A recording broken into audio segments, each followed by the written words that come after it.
So what's up guys? So welcome back to our channel. So after nung mga benchmarks natin or stress test dito sa bagong ITX build natin ng PC, nalaman natin na mainit nga talaga itong stock cooler ng Ryzen 5 natin. So kumuha na tayo ng mga upgrades. So kumuha tayo ng cooler for our replacement ng stock cooler sa Ryzen. Kumuha din tayo ng front panel na cooler or fan. Tapos bumili din tayo ng pang-offset sa ating bracket for the PSU para ma-elevate pa natin yung clearance for the airflow din. So tara, samahan nyo kayo. Unbox muna tayo. Let's go!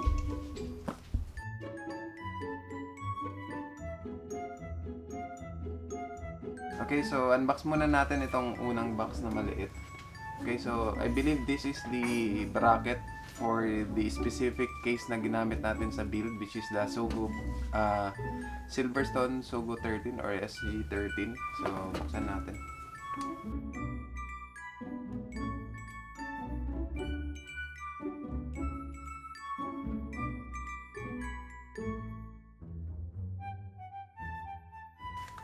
So simple lang yung packaging. Buti nilagyan nila ng brown box para at least ma-support kasi maliit lang talaga itong item na bracket for the SG13. So this is the SilverStone PP08 or commonly known as the SFX to ATX power supply adapter bracket, kung saan ipampapalit natin dito sa ating bracket na kasama ng PSU na build natin, which is the FSP Dagger Pro. So kasi yung bracket na kasama dito is nasa gitna lang siya ng PSU. I mean yung bracket is, yung installation ng PSU is sa gitna lang. So buksan natin itong PP08 ng SilverStone.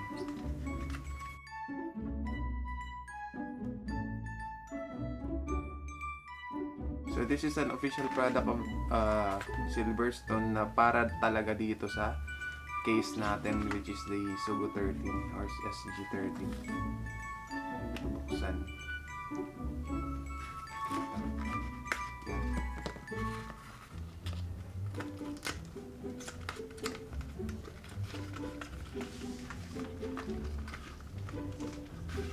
Yan. So it comes with a manual and additional screws for the installation siguro. So ang manual, simple lang.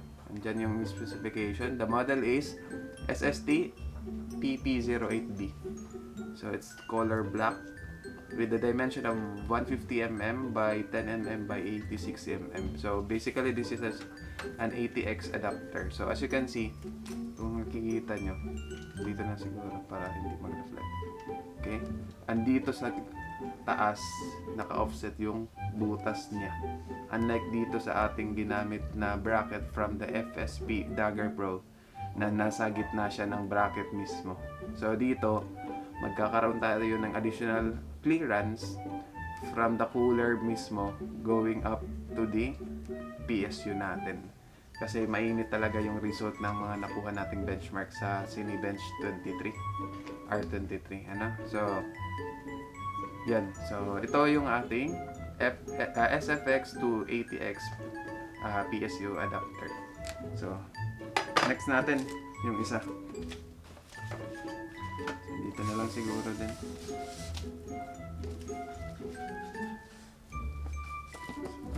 So I'm expecting na meron tong front panel or yung auxiliary fan, saka yung ating cooler. So check natin.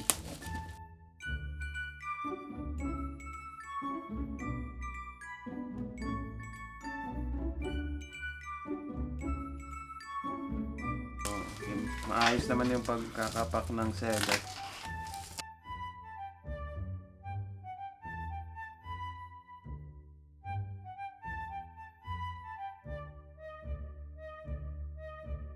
Daming scotch tape.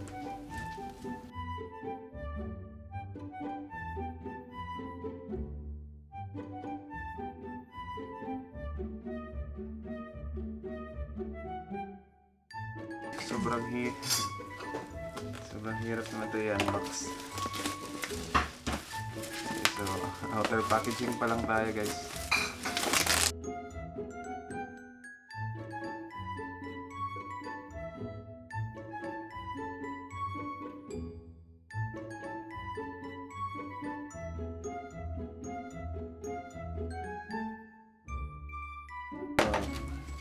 Ito pa bubuksan sa gilid. Okay, so may mga foams pa siya. Okay, so dalawa. So let's talk about the first one. So ito yung tinatawag nilang Noctua NF-S12A. It's a PWM front. So sabihin na natin auxiliary fan. Pero this is supposed to be sa harap ng ating SG13 kasi isa sa mga naging problema dito sa ating case is walang airflow. Kung saan talaga naiipon yung mainit na hangin sa loob. Tapos, nakaproblema tayo sa temperature. So, ito yung una nating binili, which is from Noctua. It has a good review din naman. This is their newest model. This is their newest model ng kanilang auxiliary fan. So this is called the chromax.black.swap. Meron din itong old version, yung brown or yung tulad nitong kulay, which is their original color ng Noctua with creamy white black na color as combination. So maganda at naisipan nilang gumawa ng ganitong version or model na chromax. Tapos, ang maganda dito is meron siyang mga tool or parang inserts para dito sa corner ng ating fan to lessen the vibrations din. So, to lessen the sound as well. Okay, so buksan lang natin. Maganda din yung packaging niya.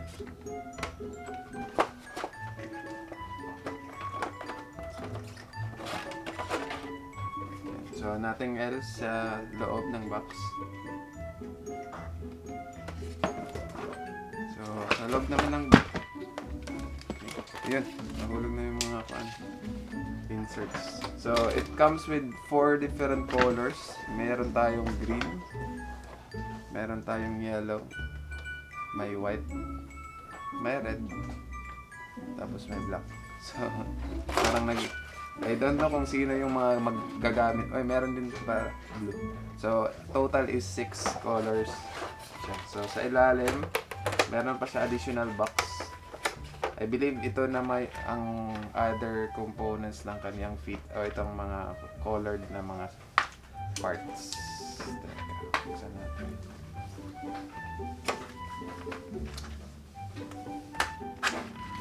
Yan. So, andito yung the rest of the parts. So, kasama na din yung screws, 4 na screws na gamit sa pag-install ng ating fan. So, let's go on to the fan. Yung fan niya is diretso na ata, may PWM na parang connector. So, nakakabit na siya dun sa auxiliary niya. Okay, so tanggalin lang natin. So, ito.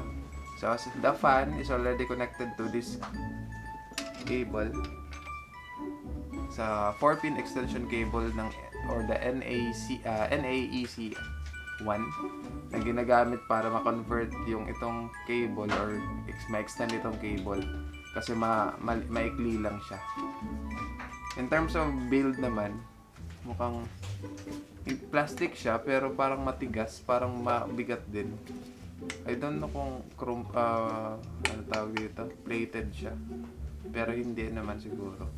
So yun, so gagamitin natin dito yung black of course kasi pangit ng colorful. Or pwede nyo rin naman gamitin colorful. Kakaibang kulay bawat corner. So black lang siguro ang gamitin natin. Install na natin para later sa assembly. Dire-diretso na tayo.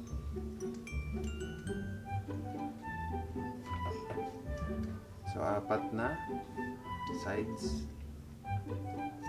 going in. Tama ba? So, okay. Going in. So, dapat sa kabila pala. Kasi, or tama. Dito. palabas. Basta mamaya ayusin na lang natin yung airflow kasi pwede naman to baliktaran kasi meron din sa likod inserts or pwede din lagyan. Okay, so move on tayo for the next one. So the next one, of course, ang very important na binili natin is the cooler itself. So this is the Noctua din brand, the NH-L9a-AM4. This is for the AM4 socket air cooler. Chromax din siya na version. So as I've said kanina, this version is taken from their original version kung saan yung tunay na kulay is cream and like somehow brown na combination, which is okay naman in terms of performance. Ito pa rin naman itong cooler. Yan nga lang is medyo naging premium tignan dito kasi naging all black na. So buksan natin. Okay, so wala nang tapes. So what's inside? Of course, una-una sa harap, sa taas is the manual. So dear customer, from the CEO of Noctua. It is a designed in Austria pala itong mga Noctua. And then sa loob naman ng ating cooler is itong foam kung saan nandyan lahat ng parts. So una dito is ang tawag na ito, ang tube for the thermal paste. So dito we also have the cooler fan, yung mga screws na gagamitin. Meron din siyang extension. I believe this is the what you call low noise adapter ng kanyang fan. Hindi siya extension siya pero low noise na klaseng cable. Tapos of course meron siyang badge dito. So kunin natin para makita ko sa inyo isa-isa.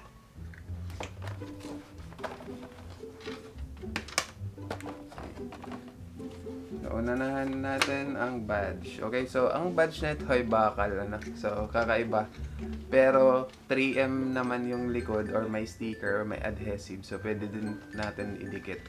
Kaso kakaiba siya, no? Badge. Instead of having it in a full sticker, so metal yung badge niya. Okay, so next one is the tube for our thermal paste. So yung thermal paste na pinadala sa atin sa package included is the NTH1. I don't know if you're familiar, this is a good brand or class of a, what do you call this? Thermal paste. Tapos maganda din yung tube niya kasi spring-loaded. Spring-loaded kasi siya dito. Tapos, of course, the 4 screws na gagamitin natin mamaya sa pag-install ng ating cooler. Then, sa loob mismo is the cooler. So, sa ilalim muna is the bracket, ang tawag dito, backplate, no? Ito yung sinasubstitute doon sa backplate na kasama doon sa motherboard itself. So, papalitan natin yon into this one. Okay, so, in terms of I don't know what do you call this? Ang bracket, yung plate niya is parang salamin sa loob. So, I believe mas maganda ito doon sa stock na nasa motherboard. Okay, so let's go on to the cooler na mismo. Ano ba ito buksan?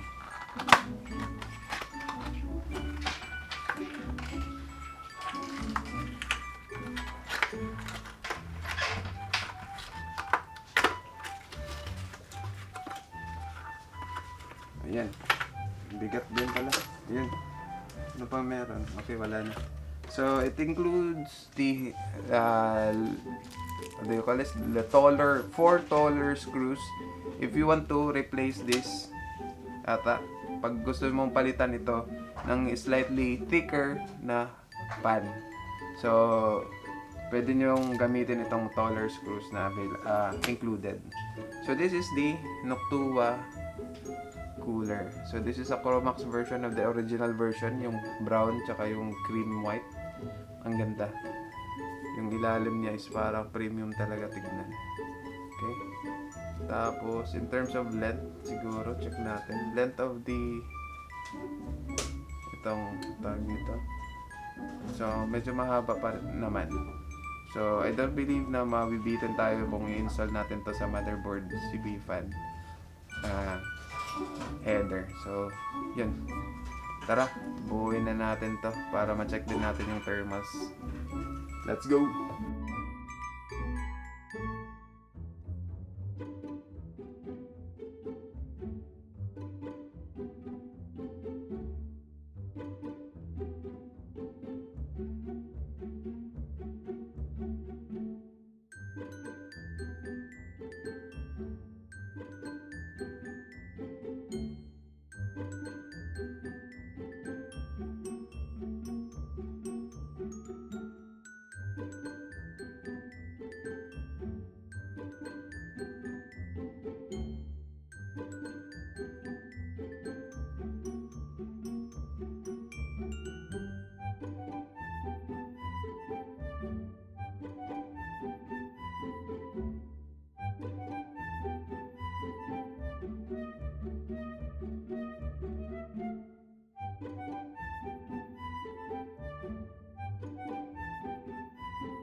Okay, so paglilinis ng mga excess na thermal paste, so kailangan nyo lang ng malinis na tissue or cotton swab na lang siguro kung wala.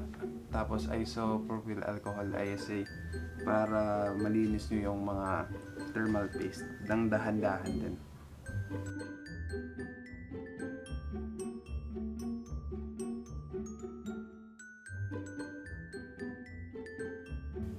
So after matanggal yung most of the thermal paste, pwede na kayo siguro mag cotton swab para linisin thoroughly yung mga natira.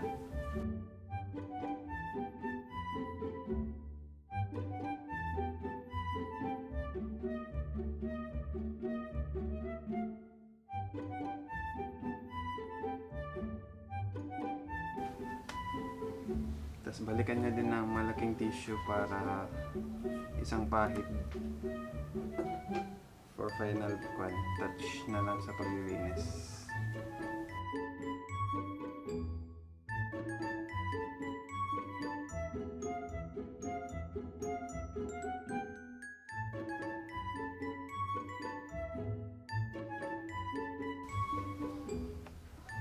Yan. So, after nyo malinis, di nila need kailangan tanggalin yung processor sa socket. So, diretso na lang kayo sa pag-i-install ng air cooler. So, sa process na ito, uunahin natin to sa ilalim. Tapos, isusunod natin to. Instead of going this on top, pabaliktad natin gagawin. So, switch lang natin yung camera.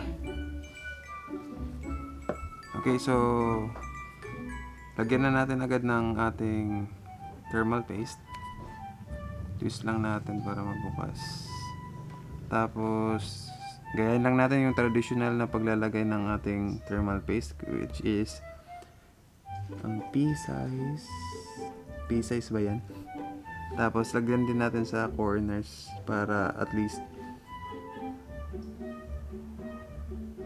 ma-even yung pag-spread later pag nalagay na natin yung cooler.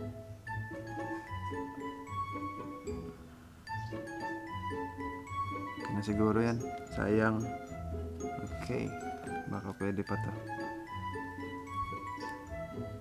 Yan. So, yung process dito natin, unahin muna natin yung backplate. Itong plate dito sa likod bago yung cooler mismo. So,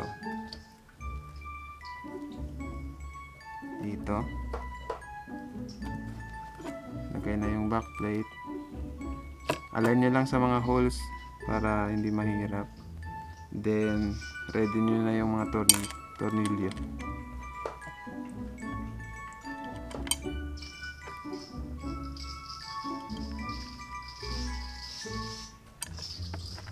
Okay, so hindi naman siguro mahirap na, so okay na. So, lagay na natin yung cooler without fixing it muna. Okay, so pagkalagay ng cooler, hold nyo lang saglit. Tapos, flip nyo yung board. So, andito na kasi yung ating backplate. So, naka-prepare na din yung 4 na screws. So, madali na yung pagtutornilyo nito. Okay, so dahan-dahan din. Just like how you apply your cooler sa stock coolers nyo, so ganun din. So wag nyo muna isagad, few turns for each corner siguro bago i-lock nyo or i-tight.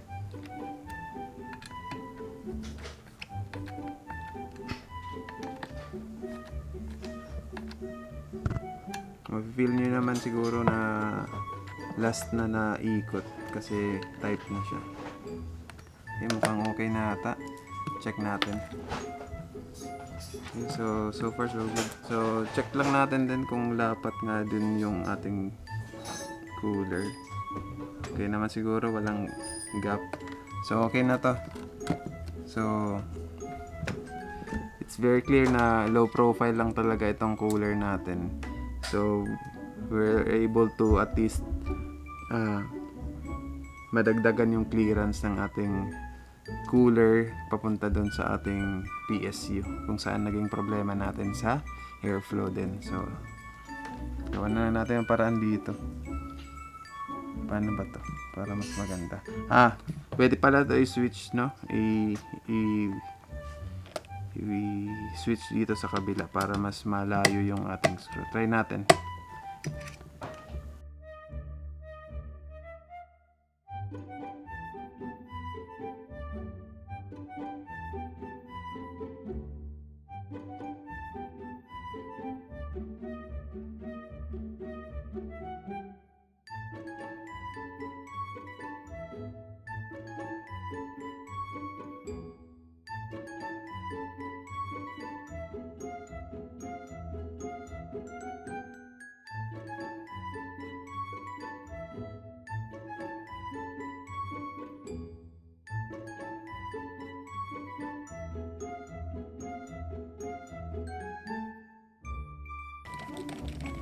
Balik lang natin yung mga screws.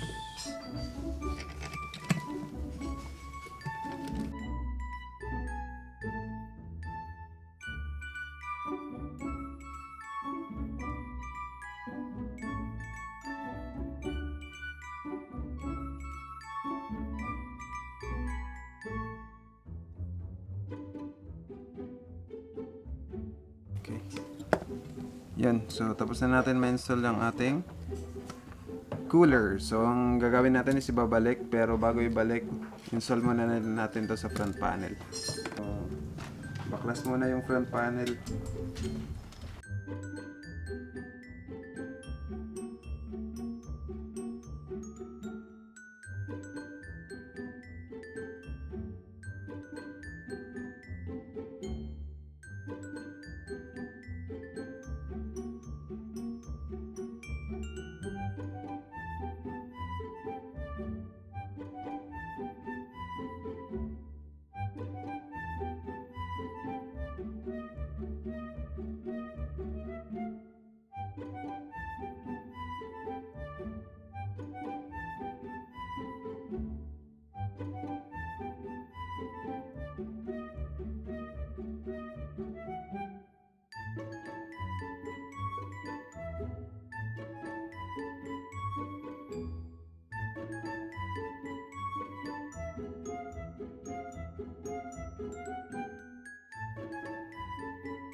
Okay na, so na-install na natin. Medyo talagang fit naman talaga siya. Wala masyadong aalog siguro dito pag ginamit na. So balik tayo sa basics. Sa build tayo ulit ng PC. So, yun.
Okay guys, so okay naman siya. Nag-turn on lahat ng mga bagong installed na fans natin. So, pang okay na to. So, wrap up lang natin, close na natin ito, then outro tayo.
So yan guys, tapos na natin yung build. So na-make sure lang natin na nagbo-boot siya at saka umiikot lahat ng fan sa power on niya. So watch out nyo na lang yung another test natin for stress test kung may significant changes ba yung pagpapalit natin ng ating air cooler or yung stock cooler from Ryzen at saka itong bracket kung saan naka-offset na yung ating power supply. So I'm expecting na meron naman siyang significant change in terms of thermals kasi iba yung power nitong air cooler compared to our stock cooler from Ryzen. And as well, nagdagdag din tayo ng front fan. Meron na din tayong front panel fan na 120mm din PWM. So hopefully hindi tayo umabot ng 100 degrees Celsius max sa ating Warzone test kasi yun talaga yung nag-worry ako. Sa first test namin is 98 degrees Celsius siya, yung max. And nung nakaraan, before ako nag-decide na magkaroon ng upgrade is umabot siya ng 100 degrees Celsius. So, though hindi naman siya nag-stay sa 100 tsaka 98, nasa 85 naman yung stable niya na average temperature, pero mahirap pa rin yung umaabot tayo ng 100 degrees Celsius kasi nga yung advertised na temperature ni Ryzen is 95 degrees Celsius lang. So, delikado na yung umangat sa 95. So, yun lang. Abangan nyo yung benchmark nito ulit for thermals and then see you in the next one. Bye!